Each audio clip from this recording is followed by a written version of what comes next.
Good morning. I'm Arlie Schlanger with your daily update from the LaRouche Organization for October 28th, 2021. I'm going to be continuing with our series on the energy fraud, which is related to the ongoing or the upcoming COP26 conference, which will be taking place in Glasgow, Scotland. Brought to you by the ever-loving Windsor family, the Davos billionaires, and those who are looking to make a killing in energy markets. And I literally mean a killing, not just money, but actually killing off the population of people who are not rich enough to afford the energy supplies that they're going to be providing.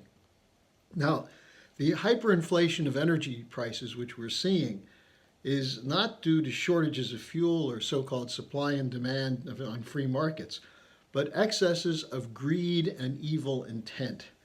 There's a deliberate policy of those who are meeting starting next week in Glasgow to do this, to impose austerity, a sense of desperation, and submission on the part of populations who are going to resign themselves to the fact that you won't be able to afford energy to heat your house, to cool your home in the summer, to drive your car, and you won't be able to afford food either.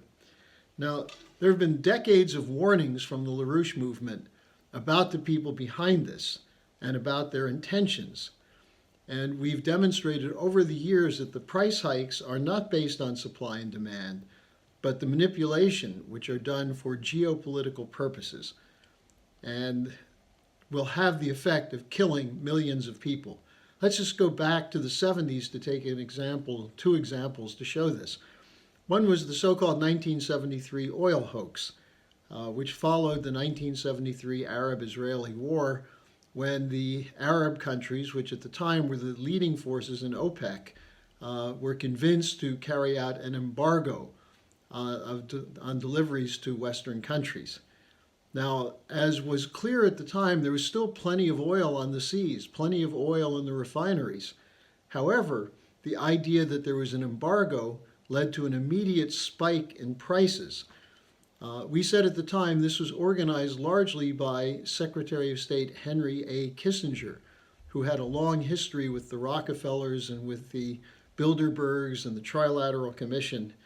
It was the creation of the petrodollar system. Remember, this occurred in '73, 2 years after the dollar was taken off the gold reserve standard and moved into a floating exchange rate system.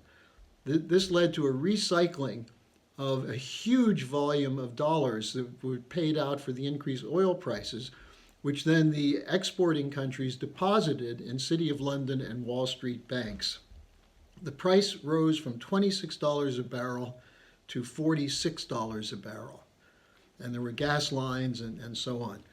Then again in 1979, a second embargo. Same thing again. By then the oil price had dropped to $13 a barrel. The use of the embargo drove the price up to $34. We were demonstrating all over the country with signs saying, "Out of gas, my ass, fire Schlesinger," who was the energy secretary at the time. It was under Jimmy Carter, who claimed that conservation was the moral equivalent of war. Now, behind these policies were the oligarchs of the Club of Rome, with their idea of limits to growth, that the world is overpopulated. This was behind the 1975 secret classified document, NSSM 200, National Security Study Memo 200, drafted by Kissinger, which identified 13 countries, primarily developing sector countries, as overpopulated and who should be treated with various measures to cut delivery of food, of energy, and so on, until they started reducing their population. That's what we're talking about. That's why LaRouche said this is a genocidal movement aimed at killing 100 times more people than Hitler did. Now today we're seeing oil and gas prices skyrocketing upwards. There are two major causes for this. The first is disinvestment in the oil and gas industry and exploration and production and delivery, which is coming from climate activists who are using it to limit production, drive up prices, and force people into so-called sustainable energy. The credit for exploration and development is cut by an agreement organized by former Bank of England Director Mark Carney, between the central banks and the private banks. This is part of the Great Reset and the Green New Deal. There are also restrictions for cutting back deliveries. Let me give you an example of that from here in Europe. There's a new pipeline called the Nord Stream 2, or North Stream 2, which can deliver 55 billion cubic meters of natural gas to Western Europe. It's been targeted by sanctions. They tried to stop it. It's now been completed, but it's not producing any gas because the European Union at Brussels has refused to license it. As a result, natural gas prices have skyrocketed in Europe. Secondly, now, the European Union is demanding that Russia stop long-term delivery contracts and instead sell their natural gas on the Rotterdam spot market, where it's 4 times more expensive. So Bloomberg News even had a story saying this is Putin's effort to cause trouble for Europe. Why? Because he's offering cheaper gas to corner the market so he can then cut it off later. That's the kind of anti-Russian hysteria that they're trying to whip up as part of the geopolitical design of this whole operation. Now, spot market prices are not determined by supply and demand, but by derivatives traders. And in these, there are contracts that are made up as financial instruments, not based on delivery of product, but on the buying and selling of the trading instruments, which means traders are betting on changes that will take place in the derivative instrument, not on the numbers of barrels of oil or cubic feet of gas, and that then moves the price of the product, which is derived up or down. So as the contracts go up, as the traders make more money, it ends up increasing the price of the product. There's no intent in this trading to ensure delivery or ensure that there's a profit made by producers so that they'll be able to explore more, come up with more efficient means of production and so on, only to make successful bets on the derivative instrument so that the traders make money whether it goes up or down, because if it goes down, you can sell short. Now, the result is that they're not only creating shortages now, but ensuring there'll be less production in the future. And that means there'll be more price hikes, which then in turn drives the price today higher.